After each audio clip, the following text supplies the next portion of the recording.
and welcome to another Film in 5, where we review movies old and new to give you our thoughts on the films we've been watching here at More Movies. My name is David Roberts, and in this episode I'm going to be talking about Drive My Car, the 2021 Japanese drama road film that was nominated for Best Picture at the 94th Academy Awards and the winner of the Best International Feature Film. And just a warning that I will be talking about some of the plot points, so if you still haven't seen this movie, consider this a spoiler alert. Drive My Car is co-written and directed by Ryusuke Hamaguchi, known for his previous films Happy Hour in 2015 and Ahsoka 1 and 2 in 2018. The film follows Ryusuke Kafuku, played by Hidetoshi Nishijima, an actor and theatre director based in Tokyo. Ryusuke is madly in love with his wife Otto, a screenwriter, who often conceives the stories she is writing during passionate sex with her husband.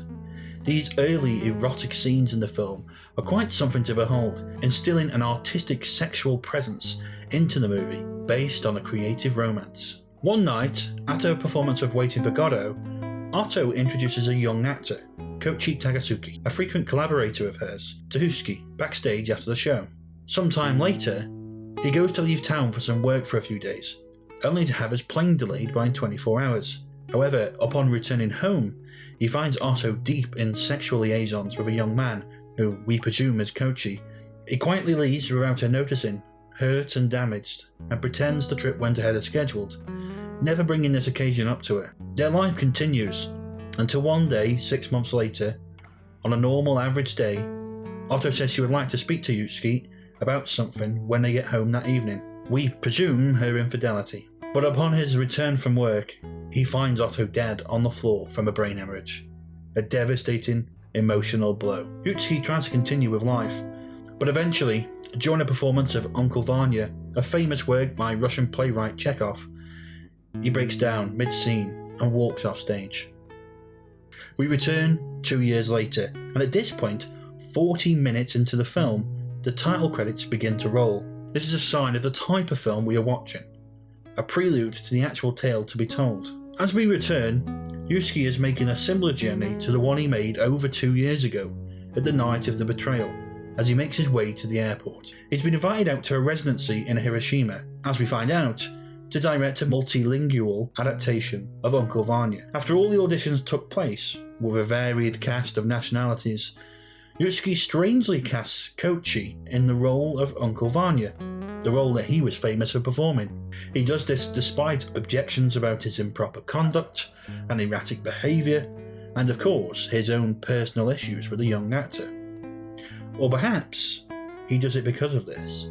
As he arrives for the residency, he finds that he is banned from driving his car due to the theatre company's policy, and must therefore be chauffeured to work.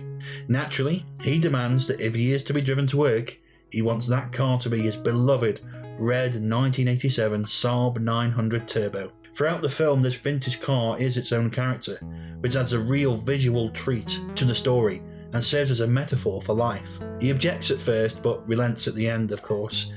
His chauffeur is a young female driver called Misaki Watari, who ends up impressing the actor with her skills. The film continues from here, rehearsing the play, and the story is centred around three key themes. Firstly, Ryusuke has to find a way to get over the pain of his loss. He still listens to the cassette recording his wife left behind.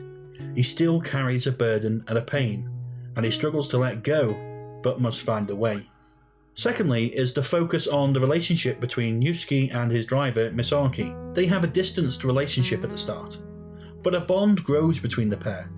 They both are carrying baggage around from their past, and together they seem to be able to help each other conquer their demons. Finally, the film focuses on the relationship between Ryusuke and Koichi, a strange relationship that should in some ways not exist, purely because of Koichi's previous relationship with Otto. But crazily, their shared love and admiration for one woman creates a unique bond.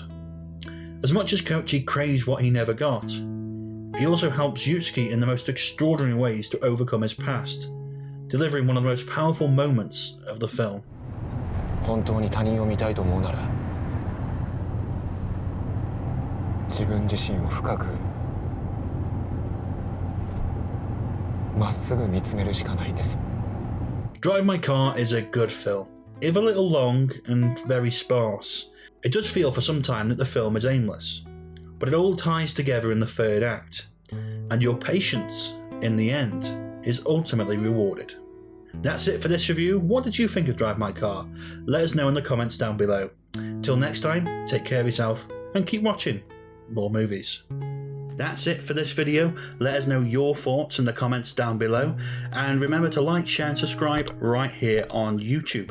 For more film reviews and articles, check out our website moremovies.co.uk and join us on social media at More Movies For You. That's on Facebook, Twitter, Instagram, TikTok, all across the board. You know the score. If you enjoy what we do, please consider supporting us at buymeacoffee.com or join us on one of our packages on Patreon. The links are in the description down below. And for more filmtastic content, click one of the buttons on screen now.